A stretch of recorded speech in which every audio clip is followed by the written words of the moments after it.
The collar should not have been crooked. Emily Carter noticed it before she noticed the blood on her own palm. One fold of black wool, turned the wrong way at the throat of the most powerful man in the Northern Territories. A small mistake. A servant's mistake.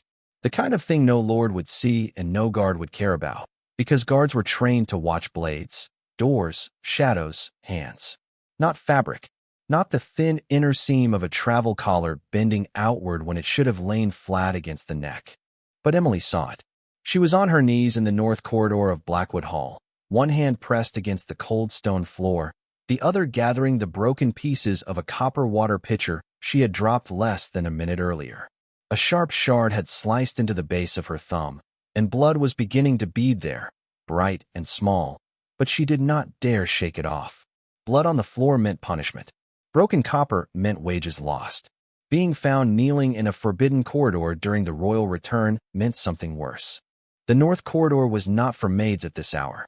Mrs. Whitaker had said that clearly enough before dawn, her gray eyes flat with the kind of warning that did not need to be raised to become cruel. No servant crosses the northern passage after the horns sound. No kitchen girl, no laundry maid, no chambermaid, no one whose name would not appear on a sealed invitation.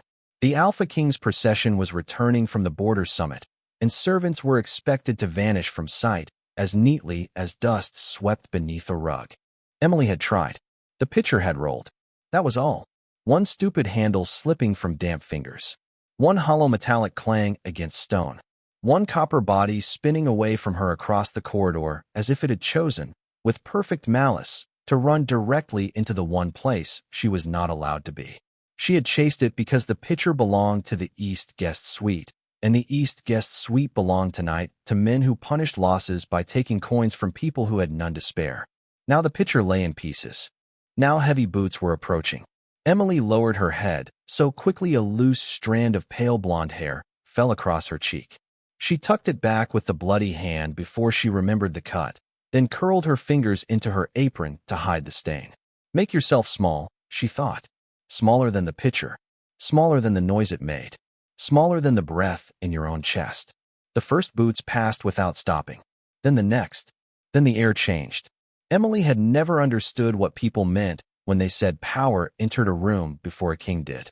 It had always sounded like something spoken by poets or frightened courtiers, people with enough safety to make fear sound beautiful. But the corridor truly shifted before Alpha King Nathaniel Blackwood reached her. The guards straightened. The servants pressed flatter to the walls. Even the torches seemed to burn with less confidence, their flames bending inward as if making space. He stopped less than a foot from her knee. Emily saw the hem of his dark travel cloak first. Fine wool, road-dusted at the edges. Then black leather boots still marked by pale mud from the northern pass. Then the iron wolf sigil clasped at his chest. Her stomach went cold. She should not have looked higher. Maids survived by treating the floor as the whole world. They learned the language of boot steps, hymns, dropped gloves, empty cups. They learned when to apologize and when to disappear. They did not raise their eyes to a king's throat. But the collar was wrong. Not merely crooked. Wrong. The inner fold had been pulled slightly outward on the right side, just enough to expose a thread of pale dust caught beneath the seam. It was almost invisible against the black wool. A powdery silver line, faint as frost, pressed into the fabric where no dust from the road should have reached. Emily's breath stopped. She knew that dust. Not from books. Not from council warnings. From laundry basins. From burned sleeves. From years of scrubbing dangerous things out of expensive clothing, while the people who wore them never asked who cleaned the evidence away. Silver powder had a smell when it touched warm fabric. Sharp. Bitter. Clean in the wrong way. Her fingers tightened around a broken shard of copper until pain flashed up her wrist. Above her, Alpha King Nathaniel Blackwood had not moved. He stood in perfect stillness, tall enough that the corridor seemed built around him, silent enough that every other sound began to feel like an intrusion. Emily could feel the attention of his guards passing over her bent head, deciding whether she was harmless, clumsy, or inconvenient. Then she saw the collar shift again with his breathing. The silver dust was closer to his skin than it should have been. Too close. Emily's hand moved before her fear could stop it. Emily Carter had spent most of her life learning how not to be noticed. It was not a talent anyone praised. No one applauded a maid for leaving no trace of herself in a room. No one thanked her for knowing which floorboard complained under pressure, which hinge sighed too loudly before dawn, which nobleman hated being approached from the left, which lady would rather spill wine on her own sleeve than admit a servant had seen her hands tremble. But those were the skills that kept Emily fed. She knew how to move along the walls without brushing the tapestries. She knew how to lower her eyes before an alpha decided she had held them too long. She knew how to say, "Yes, ma'am," with enough softness to satisfy cruelty and enough emptiness to keep cruelty from becoming interested in her. Mrs. Whittaker called it discipline. Emily called it survival. Blackwood Hall was not built for girls like her. It had been raised from dark stone and old victories, its towers cut into the mountain like the teeth of some buried animal. Every corridor carried the smell of wax, iron, pine smoke, and power. The upper floors belonged to bloodlines whose names were carved into council records. The lower passages belonged to people who polished those names into silver plaques and tried not to leave fingerprints behind. Emily slept in a narrow servant's room above the laundry with 3 other girls and a window that did not close all the way in winter. She owned 2 gray dresses, 1 pair of boots with a cracked left sole, and a small wooden box beneath her cot that held a ribbon from her mother, a bent sewing needle, and 3 coins she had not yet been desperate enough to spend. She was 24 years old, American, white-skinned, pale-haired, and forgettable in the way working women were expected to be forgettable. Her face was not the kind sung about in banquet songs. Her hands were rough from soap lye and cold water. A faint scar crossed the inside of her wrist, thin and silver white, from a laundry accident no one had bothered to ask about after the bleeding stopped. That scar was the reason she knew the smell. Silver powder. Most people knew silver as a weapon in stories. Emily knew it as residue under fingernails, as pale streaks in wash water, as a burn that did not feel hot until it was too late. She had cleaned it from hunting cloaks after border patrols. She had scraped it from cuffs after council interrogations. She had once watched a stable boy collapse because he had wiped a noble's silvered blade with a damp cloth and then touched his own mouth. So when that bitter, too clean scent rose from the Alpha King's collar, Emily's body understood before her mind dared to form the thought. Someone had brought silver close to Nathaniel Blackwood's throat. Someone standing near enough to touch him. Someone trusted enough not to be stopped. Her hand hovered in the air, blood from her palm slipping slowly toward her wrist. Around her, the corridor remained still, but not peacefully. It was the stillness of wolves deciding whether a servant's mistake was merely shameful or punishable. Emily knew what would happen if she reached higher. A maid did not touch a king. A maid did not correct royal clothing in a public corridor. A maid certainly did not put her fingers near the throat of Alpha King Nathaniel Blackwood while his guards stood armed on both sides of him. And yet the dust was there. The collar was wrong. Emily swallowed once, tasting copper and fear. Then, before she could make herself small enough to survive it, she lifted her hand. Her fingers touched the collar, and the corridor forgot how to breathe.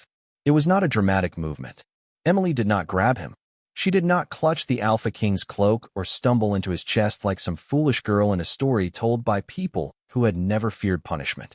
She only pinched the folded edge of black wool between 2 trembling fingers and smoothed it back into place with the careful pressure of someone who had corrected 1,000 collars for men who never knew her name. The fabric was warm from his skin. The silver dust clung to the seam. Emily felt the faint sting of it before she saw the guards move. Steel whispered, not fully drawn, not yet, but enough that the sound slid through the corridor like ice under a door. One blade came halfway free at Nathaniel Blackwood's right. Another guard's hand locked around the hilt at his left. A third stepped forward, boots striking stone once, hard. Final, the way a man steps when he has already decided where a body will fall if the next breath goes wrong. Emily's hand froze against the Alpha King's throat. She did not look up. She could not. Looking up would make this real. Looking up would mean seeing the face of the man she had touched, the man whose command could have her dragged to the lower cells before supper, the man whose name was spoken in Blackwood Hall with the same careful distance people used for storms, fires, and old gods. Alpha King Nathaniel Blackwood. He had returned from the border summit that afternoon, though the entire hall had prepared for him since before sunrise. Emily had heard the horns from the laundry yard. She had seen stable boys rush past with fresh bridles, watched footmen scrub mud from the eastern steps until their knuckles reddened, listened to Mrs. Whitaker snap at every servant within reach because a king did not notice good service, only failure. And now failure was kneeling at his feet with blood on her palm and her fingers on his collar. The air around him was not loud. That was what frightened her most. Some alphas filled space with growls, with heat, with the impatient violence of men who needed every room to understand them. Nathaniel Blackwood did not. His power was quieter than that. It settled. It pressed. It made the torchlight seem too bright, and every small sound seemed guilty of existing. Emily could feel him looking down at her. Not angrily. Precisely. As if she were not a maid who had made an unforgivable mistake, but a detail in a room full of details, and he had not yet decided what she meant. Behind him stood the rest of his party. Council wolves in dark coats. 2 royal guards marked with iron-threaded insignias. A silver-haired advisor whose face had gone completely blank. And Beta Mason Reed, the man who had ridden at Nathaniel's side through 3 border campaigns and returned from each one with songs made about his loyalty. Mason was the only one smiling. It was small enough that no one important would have called it a smile. Only the faintest curve at the edge of his mouth, controlled, almost bored. But Emily saw it because she had spent her life watching faces that did not think they were being watched. His eyes were not on the Alpha King. They were on her bloody hand. Then on the corrected collar. Then back to her face. Something cold moved through Emily that had nothing to do with the stone beneath her knees. The bitter silver scent was stronger now. Not from Nathaniel. Not only from the collar. From Mason's gloves. Black leather. Polished. Perfectly fitted. His right hand rested casually near his belt, where no weapon was visible. His left hand hung relaxed at his side, fingers slightly curled, thumb brushing once against the inside of his sleeve. Too casual. Too ready. The kind of stillness that came before a strike. Step away from him, one guard ordered. Emily dropped her hand as if burned. I'm sorry, she whispered, because apologies were the first language girls like her learned. Only what? Mason asked. His voice was smooth. Warm, even. That made it worse. Emily kept her eyes down, but she felt Nathaniel Blackwood shift in front of her. Not backward. Not away from her touch. Only a slight turn of his head, enough that the collar moved cleanly now, the silver line hidden again beneath the proper fold. The corridor waited for his anger. Instead, the Alpha King spoke. His voice was low, controlled, and close enough that Emily felt it more than heard it. What did you fix? The fold, Your Majesty. Emily said it so softly that for one terrible second she thought no one had heard her. Then the silence deepened, which was worse. Her words remained in the corridor like something dropped and not yet broken. The fold. Such a small answer. Too small for the crime of touching him. Too ordinary for the way every guard had shifted around her, for the way Mrs. Whitaker had gone pale near the wall, for the way Beta Mason Reed watched her with the calm interest of a man deciding how quickly a problem could be removed. Nathaniel Blackwood did not look at his collar. He looked at Emily. She felt it without raising her eyes. His attention had weight. Not warmth. Not cruelty. Not the crude curiosity she had felt from lesser alphas who enjoyed watching servants tremble. This was colder. Cleaner. A kind of examination that made hiding impossible. The fold, he repeated. Yes, Your Majesty. Was it dangerous? The question passed through the corridor like a blade drawn fully from its sheath. Emily's fingers tightened around the copper shards in her apron. One edge bit into her skin again, and pain helped keep her face still. She wanted to say yes. She wanted to say silver. She wanted to say the dust is not from the road, and your Beta smells of it. And if he has stood close enough to mark your collar, then he has stood close enough to kill you. But Mason Reed was standing less than 3 paces behind the Alpha King. His hand was still near his sleeve, and every guard in the corridor trusted him more than they would ever trust a maid with blood on her hand. So Emily lowered her head another inch and chose the only truth small enough to survive. It was improper, Your Majesty. A breath moved through the gathered servants. Not relief. Not exactly. More like disappointment from people who had prepared themselves for punishment and received confusion instead. Mason gave a quiet laugh. Improper, he said. A generous word for it. Emily did not move. She startled herself. Mason continued. his voice smooth enough to sound merciful. The girl is frightened. Servants often reach before they think when they have been poorly trained. Mrs. Whitaker flinched at the insult, but said nothing. Emily stared at the stone floor. There was a small line of her blood near Nathaniel's boot now, bright red against gray stone. She wished she could wipe it away. She wished the floor would open and take it before anyone noticed. Nathaniel noticed. His gaze dropped briefly, then returned to her. "What is your name?" The corridor changed again. It was almost nothing, only a tightening of breath from the guards, a slight turn of Mason's head, Mrs. Whitaker's hand pressing flat against her black skirt. But Emily felt it. Everyone felt it. Kings did not ask maids for names. Not in corridors. Not after being touched. Not when a beta had already supplied an explanation. Emily's throat worked once before sound came out. "Emily Carter, Your Majesty." "Emily Carter," he said, as if testing whether the name belonged to the trembling girl at his feet or to the moment itself. Mason stepped forward. "My king, the western carriage is ready. The council is waiting, and the road to Thornbridge will close before nightfall if we delay." The western carriage. Emily's stomach tightened so hard she nearly swayed. Mason had said it too quickly, not loudly, not carelessly, but there was a pressure beneath the words, a hand pushing the moment forward before Nathaniel could look too closely at what had just happened. Nathaniel did not answer him immediately. He was still looking at Emily. "Stand," he said. For a heartbeat, she did not understand that the order was meant for her. Then she rose too fast, broken copper clinking inside her apron, her knees stiff from the cold floor. She kept her chin low, but standing brought her closer to the scent of him. Pine smoke, leather, winter air, and beneath it the faintest, bitter trace of silver where her fingers had smoothed the collar. Not enough to wound. Enough to warn. Nathaniel's eyes narrowed slightly. Not at her fear. At the fact that she was measuring him. Emily looked down at once, but it was too late. He had seen it. Seen that she was not merely ashamed, not merely terrified, not merely a clumsy servant who had touched a king by mistake. She was counting something. Seconds, perhaps. Distance. The shape of Mason Reed's hand beneath his sleeve. "Return to your duties," Mason said before Nathaniel could speak again. Emily stepped back because servants obeyed the voice that expected obedience first. But as she moved, her gaze fell one last time to Mason's gloves. Black leather, perfectly polished. And at the seam near his left thumb, where the stitching met the wrist, a thin dusting of silver caught the torchlight and disappeared. Emily should have been relieved when she was dismissed. Relief would have been sensible. Relief would have meant she understood the shape of mercy when it brushed past her and left her standing. A maid touched the Alpha King's throat and still had both hands. A maid bled on the north corridor stones and was not dragged below the kitchens for discipline.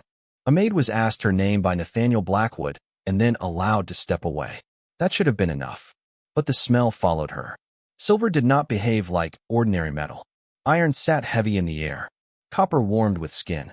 Steel carried smoke and oil and the blunt honesty of sharpened things. Silver was different. Silver had a clean cruelty to it, a brightness that seemed to cut through every other scent and remain behind after the source had passed. Emily smelled it now beneath the wax and pine smoke of the corridor. Faint, bitter, close. She backed toward the servant's arch with her apron gathered in both hands, broken copper knocking softly against itself. Each tiny sound seemed too loud. She could feel Mrs. Whitaker's fury waiting near the wall like a storm with folded hands. But even that old fear could not keep Emily's attention from Mason Reed. The beta had turned back to Nathaniel, his posture easy, respectful, perfect. Too perfect. "My king," Mason said.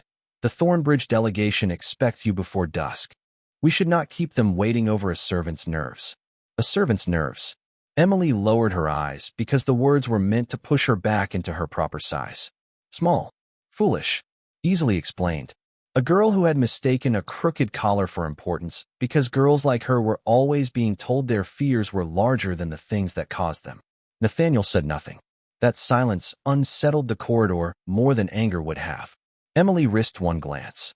Only one. The Alpha King stood with his cloak falling black around him, his corrected collar lying smooth against his throat. His face gave nothing away. Not suspicion, not trust, not irritation. His eyes moved from Mason's gloved hand to Emily's bloody apron. then to the faint red smear on the floor beside his boot. He had seen too much. Or not enough. Send her to the lower hall, Mrs. Whittaker said quickly, stepping forward with a tight smile that did not reach her eyes. I will see that she is punished for the interruption. No, Nathaniel said. The word was quiet. It stopped Mrs. Whittaker as completely as a hand around the throat. Emily's breath caught. Mason's smile thinned. Nathaniel did not look away from Emily. She is bleeding. For one confused second, no one moved. Not because the wound was grave. It was not. It was a servant's cut, the kind that happened daily and healed without comment. But the king had noticed it. The king had said it aloud. And once a king made a small wound visible, no one in the corridor could pretend it did not exist. Mrs. Whittaker's face tightened. Of course, Your Majesty. I will have it wrapped. Do that, Nathaniel said. Then have her bring my spare cloak to the western gate. Emily went still. The western gate. Mason turned his head slowly. My king, one of the footmen can bring it. I gave an instruction. The air sharpened. Mason bowed at once, but the motion came half a second late. Emily saw it. Nathaniel saw her see it. That was the worst part. For the first time since her fingers had touched his collar, the Alpha King's expression changed. Not visibly enough for the guards. Not enough for Mason. Only a slight narrowing of his pale eyes, as if some small piece of a larger pattern had moved into place. Emily bowed because her knees nearly failed and because bowing gave her somewhere to hide her face. Yes, Your Majesty. Mrs. Whittaker seized her elbow the moment she passed beneath the servant's arch. Her grip was hard enough to bruise. You stupid girl, she whispered. You do not look at him. You do not touch him. You do not make a king remember you exist. Emily let herself be dragged toward the washing room, but her mind stayed in the corridor. The silver on the collar. The silver on Mason's glove. The western carriage waiting before dusk. And Nathaniel Blackwood's voice, calm and cold, sending her exactly where Mason did not want her to go. The western gate did not sound right. Emily heard it before she saw the carriage. The upper courtyard was supposed to be loud at departure.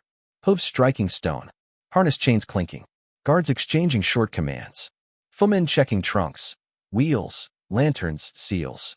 Men who served kings made noise around royal travel because noise proved order. Noise proved everyone was where they were meant to be, doing what they had been trained to do. But the western gate was too quiet. Not empty. Worse than empty. Controlled. Emily stepped out beneath the arch with Nathaniel Blackwood's spare cloak folded over both arms. Mrs. Whittaker had wrapped her cut with linen so tightly that her fingers had begun to pulse, but Emily was grateful for the pain. It gave her something small to hold inside her body, while everything outside it arranged itself into warning. The carriage waited beside the iron gate. Black lacquered wood. Silver-banded wheels. Royal crest carved into the door. A wolf's head crowned in thorns. It looked exactly as it should have looked from a distance, which was the first thing wrong with it. Nothing that had crossed the northern road that morning should have looked so clean.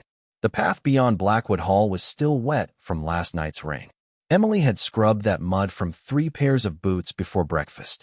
Thick gray-brown clay, pale at the edges when it dried, stubborn in the seams. The Alpha King's guards had carried it into the corridor on their heels. But the carriage wheels were spotless, not polished after travel. Replaced. Emily stopped walking. A footman near the rear lantern turned his head. He was young, broad-shouldered, wearing the black and iron livery of the royal household. From the back, he might have fooled anyone. From the side, he might still have fooled most. But Emily had spent years watching servants work, and real servants carried habit in their bodies. They reached with the correct hand. They stood where they were needed before being told. They did not look at doors unless waiting for someone to come through them. This man kept looking at the road. Not the castle. The road. Emily's grip tightened on the folded cloak. A second man sat on the driver's bench, hat pulled low, gloves dark, posture stiff. Not stiff from discipline. Stiff from pretending at ease. His left hand held the reins too high. His right boot rested wrong against the brake brace. Heel lifted where it should have settled flat. The royal driver, Thomas Hale, had a limp. Everyone in the lower staff knew it because he cursed the cold every morning and favored his left leg near the stables. This driver did not favor anything. Emily's mouth went dry. She took one step closer because fear was useless from a distance. The smell reached her then. Not horse. Not oiled leather. Not rain on wood. Silver. hidden under tar and lamp smoke. Her gaze dropped to the carriage's underside. At first she saw only shadow, a thick black strip beneath the frame. Then one of the torches near the gate guttered, and the shadow did not move with the flame. Emily felt the world narrow. It was not shadow. It was paint. Black and silver paste, brushed over a metal casing beneath the carriage to hide whatever had been fixed there. Her father had once called it dead dark, the kind of coating men used when they wanted a weapon to disappear until it was already too late. She had been 8 years old, crouched beneath a laundry table while smoke poured through the walls of their cottage, watching the same dull black shine beneath the door before the blast took everything behind her.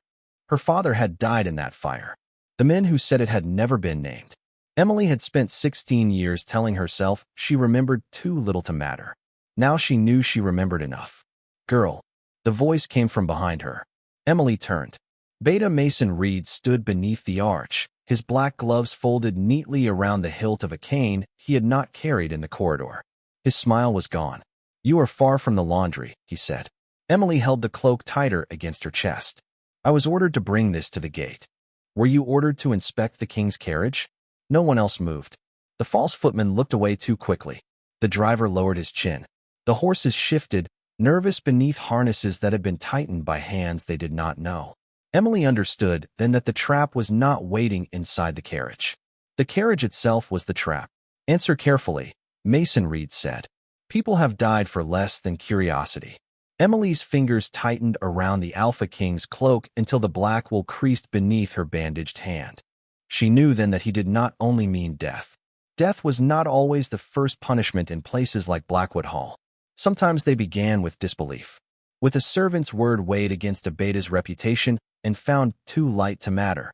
Sometimes they began by naming a girl hysterical, jealous, simple, confused. Then came the locked room, the missing witness, the blood cleaned from stone before anyone important arrived. Emily lowered her eyes, because looking frightened was expected. Thinking was safer when no one believed you were doing it. "I was told to bring the cloak, sir," she said. Mason stepped closer. The silver scent moved with him, hidden beneath leather oil and cold air. "And yet you stopped." The wheel looked clean. A mistake. She knew at the moment his face changed. Not much. Mason was too practiced for that. Only the smallest pause at the corner of his mouth, the brief stillness of a man hearing a locked door click in a room he thought he controlled. "The wheel," he repeated. Emily swallowed. "I thought perhaps the carriage had already been prepared for His Majesty." How diligent. The false footman near the lantern shifted his weight. Mason did not look at him, which told Emily more than looking would have. Men who commanded guilt did not need to check whether it was still standing where they left it. Mason reached out and took the cloak from her arms. The motion looked polite from a distance. His fingers closed over her wrist beneath the fabric. Hard. Emily's breath caught, but she did not cry out. Pain shot through the cut in her palm, where the linen wrapping pulled tight against broken skin. Mason leaned closer, his voice dropping until it could not have carried beyond the horses. "You are a maid," he said. "A floor-scrubbing, picture-breaking little maid with blood on her apron and no witness worth naming.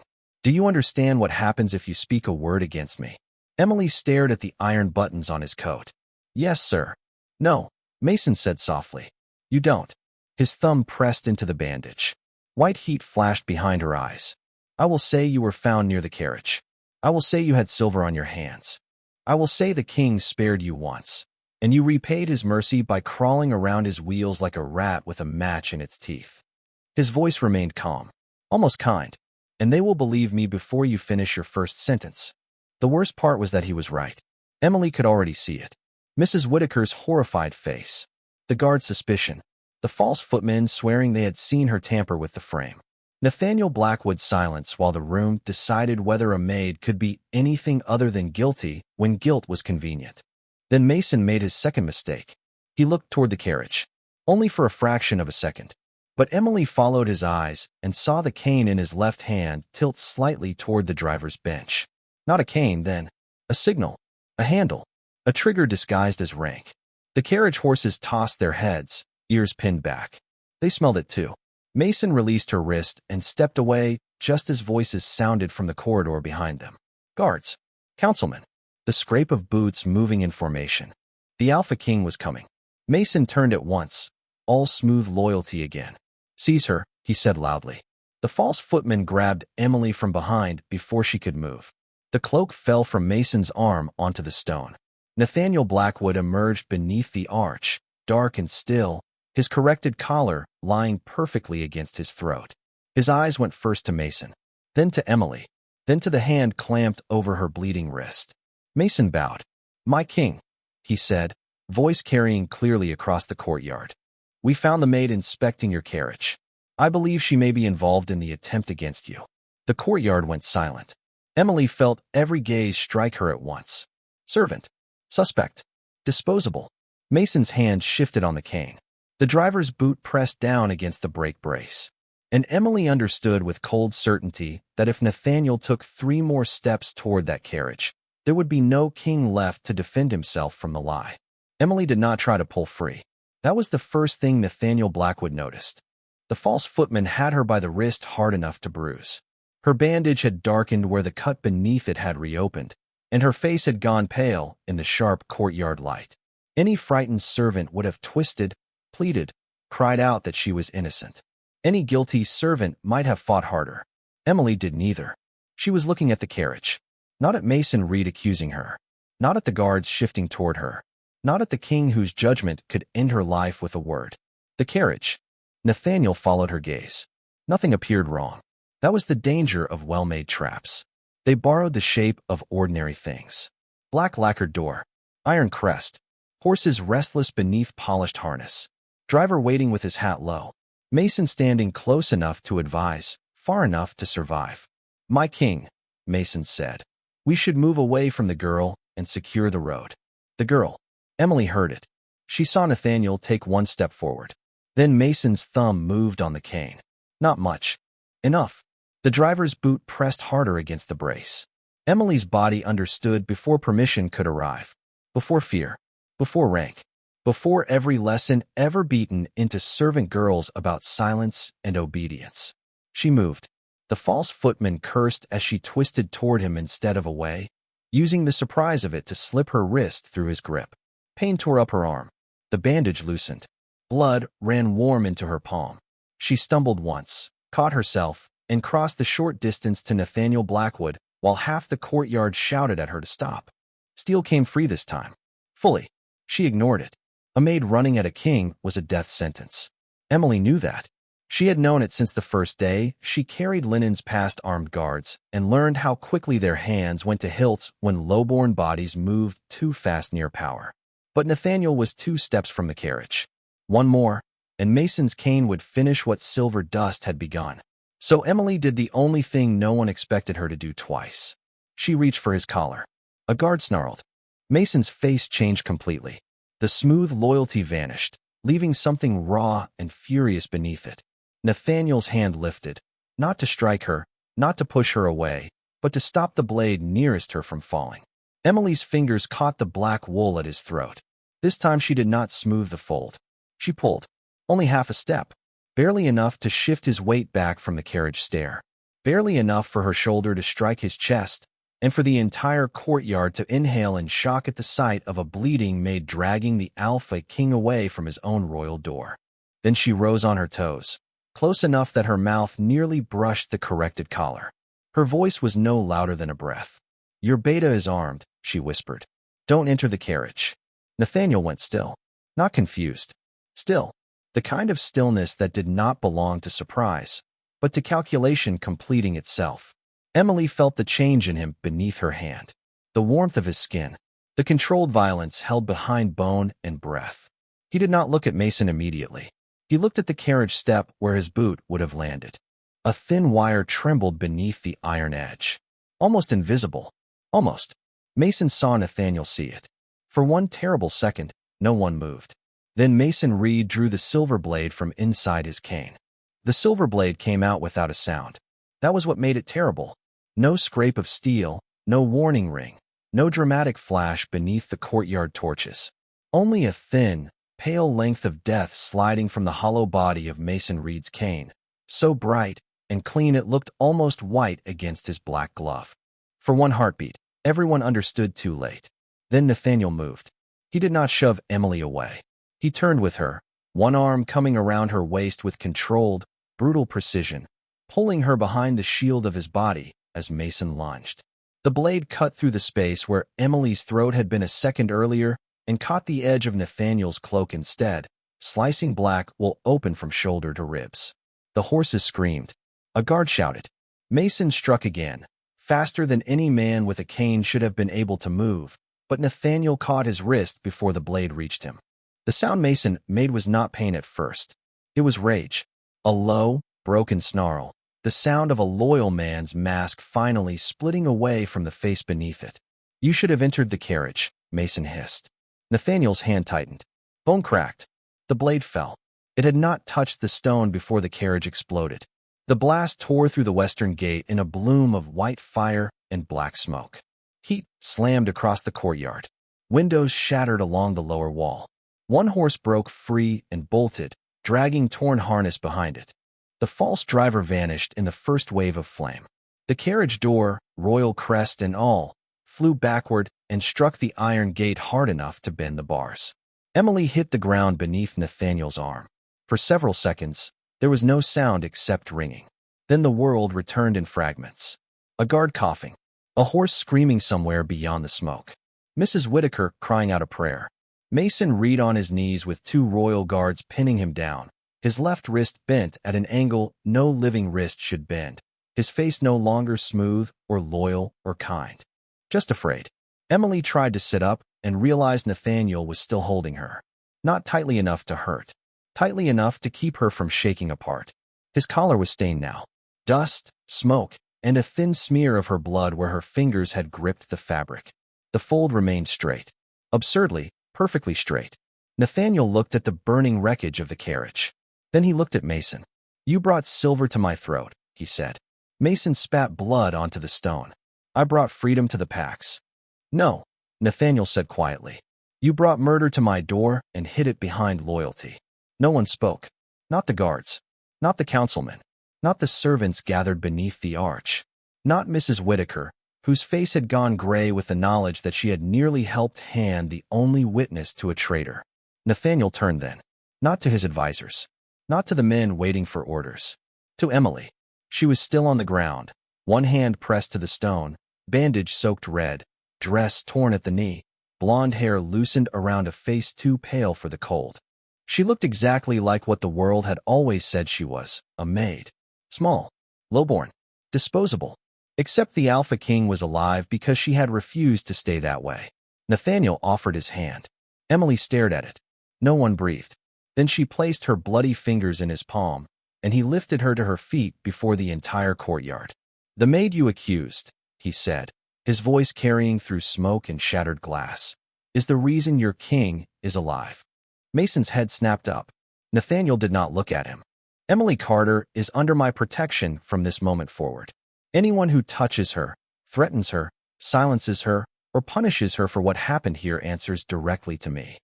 Mrs. Whitaker lowered her eyes. The guards lowered their blades. The servants stared as if they were seeing Emily for the first time, as if the girl who carried linens and scrubbed floors had stepped out from behind the walls of Blackwood Hall and become impossible to ignore. Emily should have bowed. She almost did. Years of training pulled at her spine, urging her down, down, down, back into the shape that had kept her alive. Nathaniel's hand remained around hers. Do not lower your head, he said softly, only for her. Not tonight. So Emily stood there, trembling in the smoke, her hand in the Alpha King's hand, while the carriage burned behind them and the traitor who had mocked her was dragged away in chains. She had not saved him because she was chosen. She had not saved him because she was powerful. She had seen what no one else saw. She had done what no one else dared. And for the first time in her life, the whole kingdom had no choice but to see her. The chains did not sound like victory. Emily heard them long after Mason Reed disappeared beneath the arch between two royal guards, his broken wrist bound, his silver cane carried behind him like evidence from a grave. Iron links dragged across stone with a dull, final scrape. Every scrape seemed to catch on the walls of Blackwood Hall and stay there. No one returned to ordinary movement at once. That was the strange thing about surviving a death meant for someone else. The body kept waiting for the thing that had almost happened. The blast had ended. The fire had been beaten back. The false footman was seized before he reached the lower gate. The driver's body had been pulled from the wreckage beneath a blackened cloak. Mason had confessed nothing, but his blade, the silver casing, and the wire beneath the carriage stair had spoken loudly enough. Still, the courtyard remained afraid. Servants stood in clusters near the walls, not daring to look directly at Emily, but unable to stop themselves from looking. Guards moved around her differently now, giving her space as though she had become something sharp. Mrs. Whittaker had not spoken since Nathaniel named Emily under his protection. The older woman stood with her hands folded so tightly her knuckles had gone white. Emily wanted to sit down. She wanted to wash the blood from her hand, remove the smoke from her throat, and return to some small corner where no one expected her to be brave. But Nathaniel Blackwood's hand remained at the small of her back, steady and warm through the torn fabric of her gray dress, and the weight of it kept her upright. Not possession, protection. There was a difference. Emily felt it before she could explain it. "Bring a healer," Nathaniel ordered. A guard ran. "I don't need one," Emily said before she remembered who she was speaking to. Several heads turned. Old terror climbed her spine. She almost apologized. Nathaniel looked down at her. His expression had not softened, exactly. Men like him did not soften in public. But something in his eyes had changed. The cold precision remained. Only now it was turned outward, toward every person who had watched her bleed and called it inconvenience. "You do," he said. That was all. No argument. No anger. Just a fact made royal by the voice that carried it. Emily looked away first. Near the gate, two guards lifted what remained of the carriage step. The thin wires still clung to it, blackened at the edge. So small. That was what made her stomach twist. Not the fire. Not the blade. The smallness. One wire. One fold of fabric. One made looking too closely at a collar she had no right to touch. Her father had died because no one had believed a poor man when he smelled silver smoke near a locked door. Nathaniel followed her gaze. "You knew that coating," he said quietly. Emily's breath caught. For a moment, she was 8 years old again, under a laundry table, cheek pressed to cold floorboards, smoke rolling low and white through the room, while her father shouted her name from somewhere she could not reach. "Yes," she said. Nathaniel did not ask in front of everyone. That was his mercy. Instead, he turned to the gathered court, guards, servants, and councilmen still frozen in the courtyard. "This hall failed tonight," he said. No one moved. "A traitor stood beside me because rank made him invisible. A maid saved me because service made her observant. Remember that before you decide whose voice is worth hearing." Emily felt the words settle over the courtyard like snow over a battlefield. Then Nathaniel looked at Mrs. Whittaker. "She will not return to the laundry." Mrs. Whittaker lowered her head. "Yes, Your Majesty. She will have a room in the East Wing until I decide where she is safest." A murmur passed through the servants. Emily looked up sharply. "Your Majesty." Nathaniel's gaze met hers. Not commanding silence. Asking trust. It frightened her more than the guards had. The healer arrived with a leather case and shaking hands. Emily let herself be led toward the inner hall, but at the doorway she glanced back. The carriage still smoked beyond the broken gate. Mason's blood marked the stones. Her own blood marked Nathaniel's collar. The fold was no longer perfect, and for the first time, Emily did not reach to fix it. The East Wing smelled like rooms Emily had only ever cleaned. That was the first thing that unsettled her. Lavender wax, banked fire, polished walnut, linen dried in sun instead of smoke. The quiet richness of space no one had to earn by standing very still and hoping not to be sent away. Emily sat on the edge of a bed large enough for 3 servant cots, her injured hand resting in the healer's lap, while the woman unwound the blood-soaked bandage with careful fingers.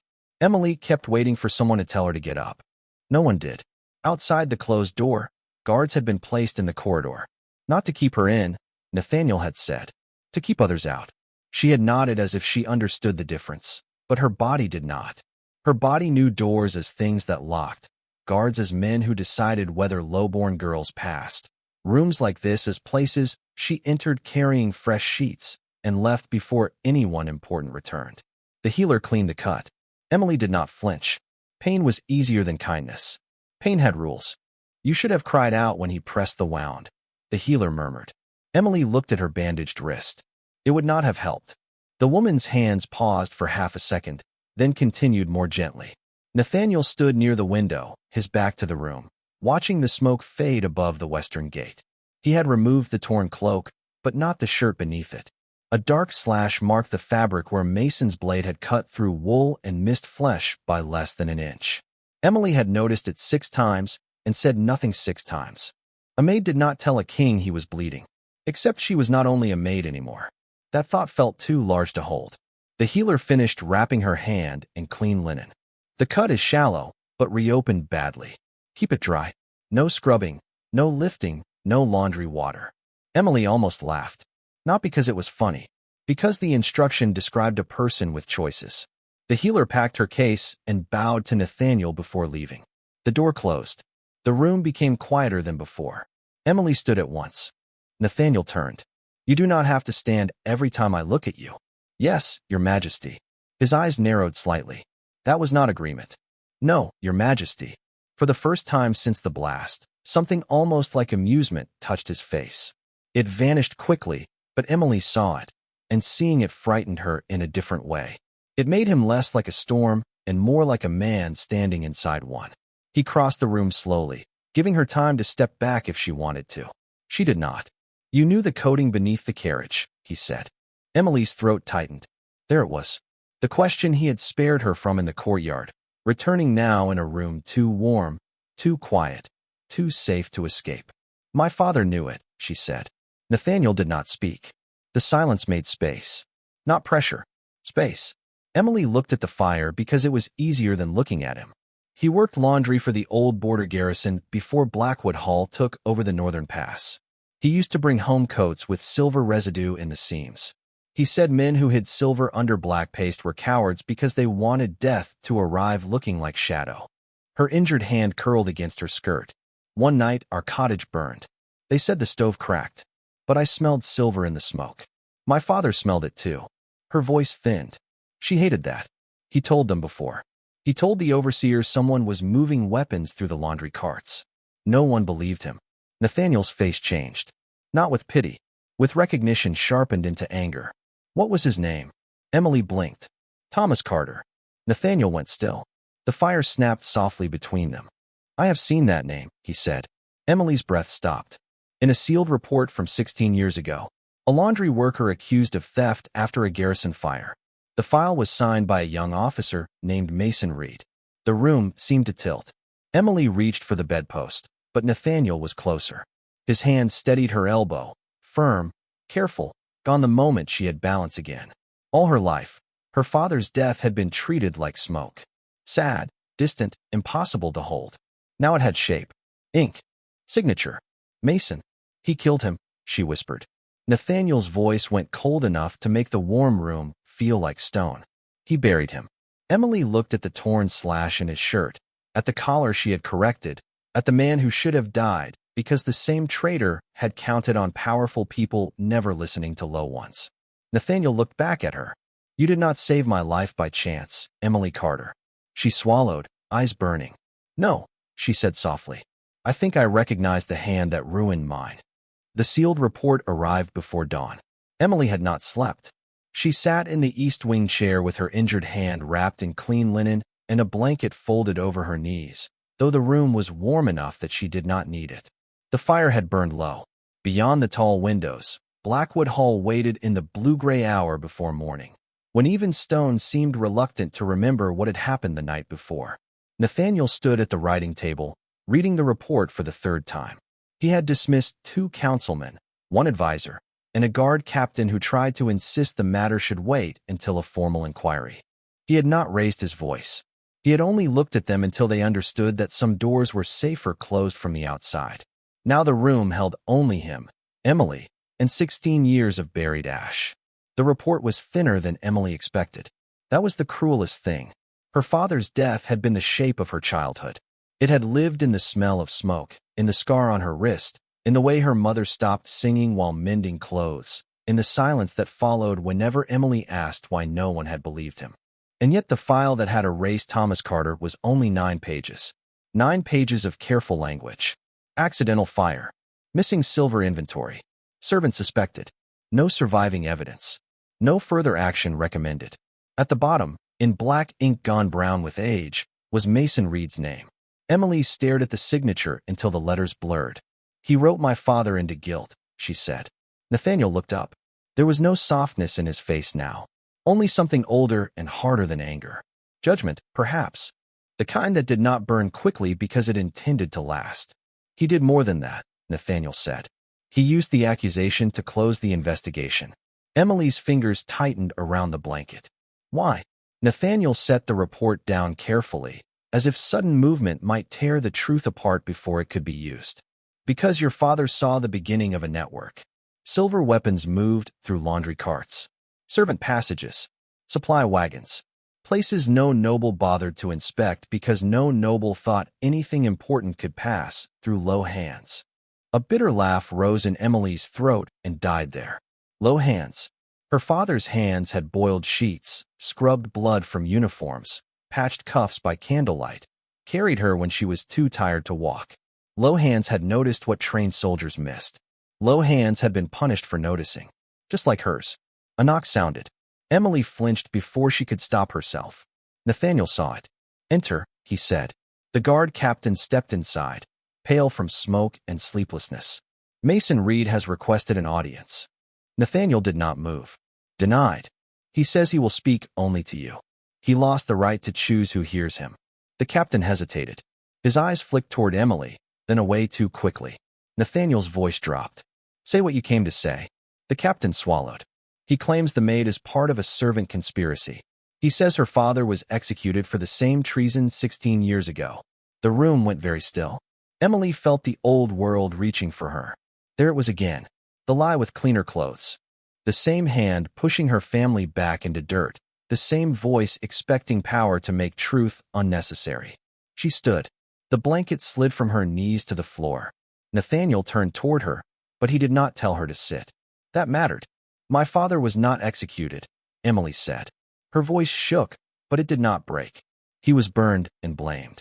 The captain stared at her as if he had not expected the accused to speak. Emily looked at him fully. Not at the floor. Not at his boots. Not at some safe place beside his shoulder. At him. "And if Mason Reed is still using my father's name to save himself, then I will say mine where everyone can hear it." Nathaniel's eyes held hers for one long breath. Then he picked up the sealed report. "At noon," he said, "the court will gather." The captain bowed and left. Emily should have been afraid. She was afraid. But fear was different now. It no longer folded her smaller. It sharpened her edges. Nathaniel crossed the room and stopped before her, close enough that she could see the smoke still caught in the seam of his ruined collar. "You do not have to face him," he said. Emily looked at the signature on the report, then at the king her father had indirectly saved 16 years too early. "Yes," she said, "I do." The court did not look at Emily when she entered. That was the first mercy of noon. The second was that Nathaniel Blackwood walked beside her. Not ahead, where kings belonged. Not behind, where guards placed themselves around weakness. Beside, close enough that the entire hall understood the arrangement before a word was spoken. Close enough that Emily could hear the controlled rhythm of his breathing beneath the low murmur of gathered wolves. Blackwood Hall had never felt larger. The great chamber rose around her in tiers of carved stone and black banners, every wall carrying the weight of old victories. Councilmen stood in dark coats along the left. Pack elders occupied the raised benches. Guards lined the pillars.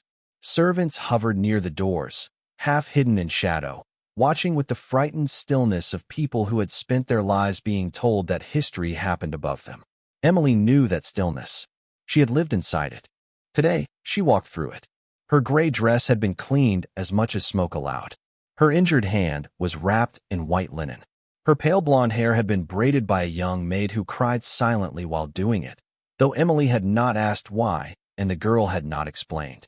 Some gratitude was too dangerous to say aloud before power knew whether it was permitted. Mason Reed knelt before the council dais in chains. He looked smaller without his cane. That surprised Emily. She had expected him to seem monstrous, stripped of loyalty, revealed before the court. Instead, he looked like a man who had spent years borrowing the size of the king he stood beside. Without Nathaniel's trust, without polished leather and quiet access and the invisible protection of rank, Mason was only a traitor with a broken wrist and a mouth still shaped for lying. He smiled when he saw her. Not broadly, just enough. There she is, he said. The little maid who saved a king by arriving exactly where the trap was laid. A murmur moved through the hall. Emily felt it touch her skin. Doubt had a sound, softer than accusation, more dangerous than shouting. It passed from noble to noble, from elder to advisor, asking the same familiar question in different voices. How did she know? Nathaniel stopped beside the center table and placed the sealed report on the wood. The sound was small. The room heard it. Mason Reed, he said. You will answer for attempted regicide, conspiracy with armed infiltrators, use of silver explosives, and the murder of Thomas Carter 16 years ago. Mason's smile faded only at the last name. There. Emily saw it. So did Nathaniel. So that is what this is, Mason said softly. A servant girl finds an old family shame and dresses revenge as loyalty. Emily's stomach tightened, but she did not look down. Mason turned his face toward the elders. Her father was a thief, a laundry worker caught moving silver inventory through the garrison before the fire. The records show it. The records show what you wrote, Nathaniel said. Mason ignored him and looked at Emily instead. You think standing beside a king changes what you are? The hall went silent. Emily felt every old lesson rise in her body. Apologize. Lower your eyes. Make yourself small enough that the blow passes over you. Her bandaged hand ached. She stepped forward. No, she said. Her voice was not loud, but it carried because the room had stopped trying to breathe over it. Standing beside him does not change what I am. Mason's eyes narrowed. Emily looked at the servants near the doors, at Mrs. Whitaker standing pale beneath the arch, at the guards who had nearly seized her, at the elders who had never once wondered what passed through the hands that washed their blood from linen. I am a maid, she said. I know what silver smells like when men hide it in cloth. I know what a false driver looks like because real servants carry work in their bodies. I know what fear sounds like when horses smell death beneath a carriage. And I knew your hand, Beta Reed, because it left the same shadow over my father's grave. No one moved. Mason opened his mouth. Nathaniel spoke first. Bring the driver. The side doors opened. The captured false footman was dragged in, bruised, shaking, alive. And when he saw Mason Reed kneeling in chains, he began to confess before anyone asked him to.